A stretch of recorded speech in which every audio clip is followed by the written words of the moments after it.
Hello everyone. चलिए आज की क्लास हम शुरू करेंगे। हमारा पहला प्रश्न देखिए। आंध्र प्रदेश के गुंटूर में आयोजित राष्ट्रीय स्तर पर ऊंची कूद प्रतियोगिता में छत्तीसगढ़ से किसने प्रथम स्थान प्राप्त किया? चार ऑप्शन दिए गए हैं। सही जवाब है ऑप्शन एक, मरमम नागराज ने। ऑप्शन नंबर एक सही है। चलिए ध्यान दीजिए। एकलव्य आदर्श आवासीय विद्यालयों की राष्ट्रीय क्रीड़ा प्रतियोगिता वर्ष 2022-23 का आयोजन 18 से 22 दिसंबर तक आंध्र प्रदेश के गुंटूर स्थित आचार्य नागार्जुन विश्वविद्यालय में हो रहा है। एकलव्य आदर्श आवासीय विद्यालय कोंटा में अध्ययनरत कक्षा 8वीं का छात्र अति संवेदनशील सुदूर नक्सल प्रभावित क्षेत्र किस्टाराम के ग्राम सेंदूरगुड़ा निवासी मरमम नागराज ने आंध्र प्रदेश के गुंटूर में आयोजित राष्ट्रीय स्तर पर ऊंची कूद जूनियर वर्ग में, ठीक है, इस प्रतियोगिता में प्रथम स्थान प्राप्त किया है।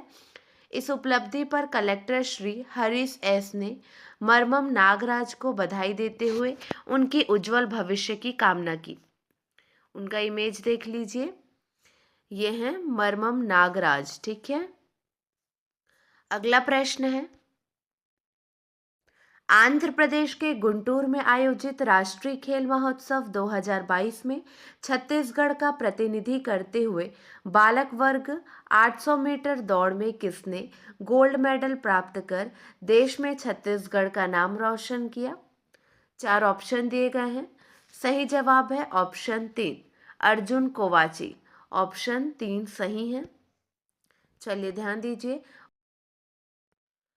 उत्तर बस्तर कांकेर 20 दिसंबर 2022 एकलव्य आदर्श आवासीय विद्यालय अंतागढ़ के विद्यार्थी अर्जुन कोवाची ने आंध्र प्रदेश के गुंटूर में आयोजित राष्ट्रीय खेल महोत्सव 2022 में छत्तीसगढ़ का प्रतिनिधि करते हुए बालक वर्ग 800 मीटर दौड़ में गोल्ड मेडल प्राप्त कर देश में छत्तीसगढ़ का नाम रोशन किया।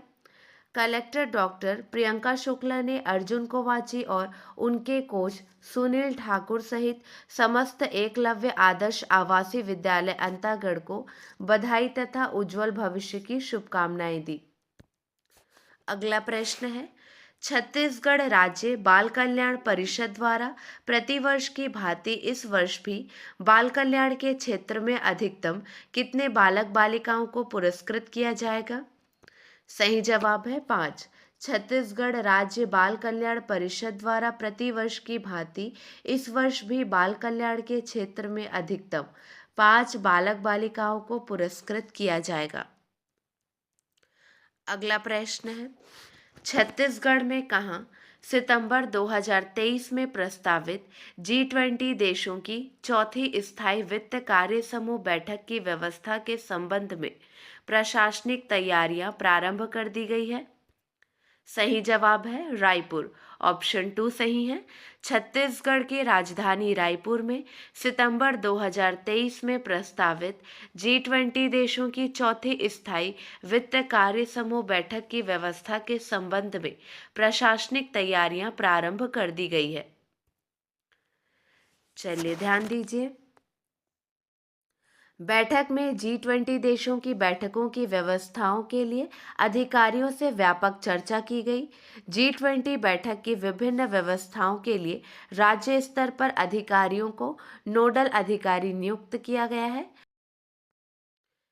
इसमें G20 की बैठकों की व्यवस्थाओं के लिए संस्कृति एवं पर्यटन विभाग के सचिव श्री अनबलगन पी को नोडल अधिकारी नियुक्त किया गया है। इसी तरह प्रोटोकॉल व्यवस्था के लिए प्रभारी अधिकारी आयुक्त जनसंपर्क श्री दीपांशु काबरा और प्रबंध संचालक छत्तीसगढ़ पर्यटन मंडल श्री अनिल कुमार साहू और राज्य प्रोटोकॉल अधिकारी श्री अरविंद सिंह को नियुक्त किया गया है। अगला प्रश्न है, स्वर्गीय पंडित सुंदरलाल शर्मा जी की जयंती कब मनाई जाती है? सही जवाब है 21 दिसंबर को मनाई जाती है और आज है 21 दिसंबर।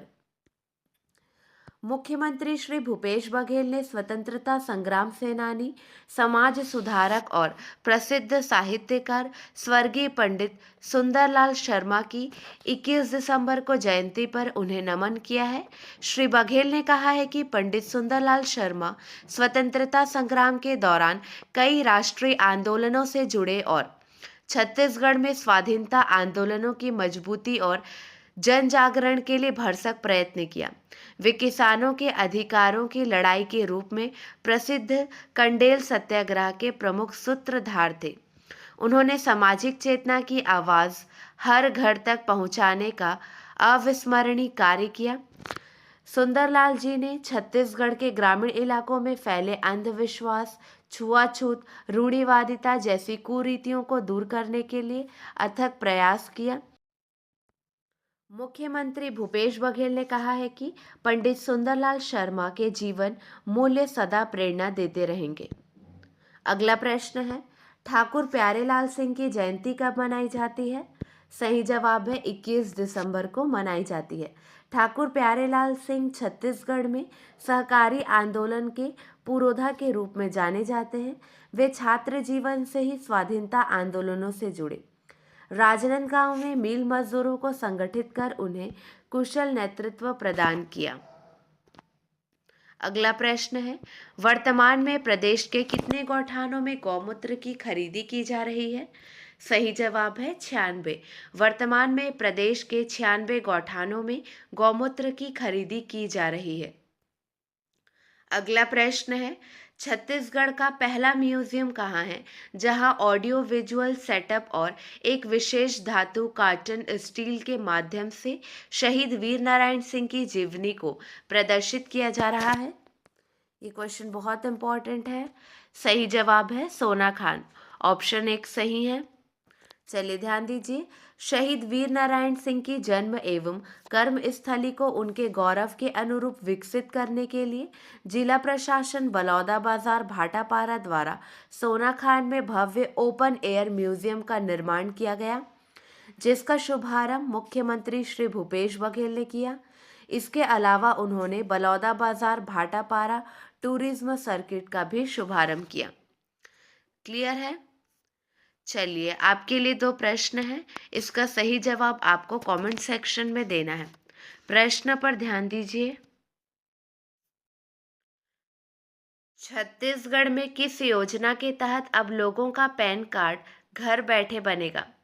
अगला प्रश्न है, अविभाजित मध्य प्रदेश के 2 बार मुख्यमंत्री रह चुके श्री मोतीलाल वोरा की जयंती कब मनाई जाती है? आज के लिए बस इतना ही। अगले वीडियो में मिलेंगे नए प्रश्नों के साथ। Keep watching and keep learning.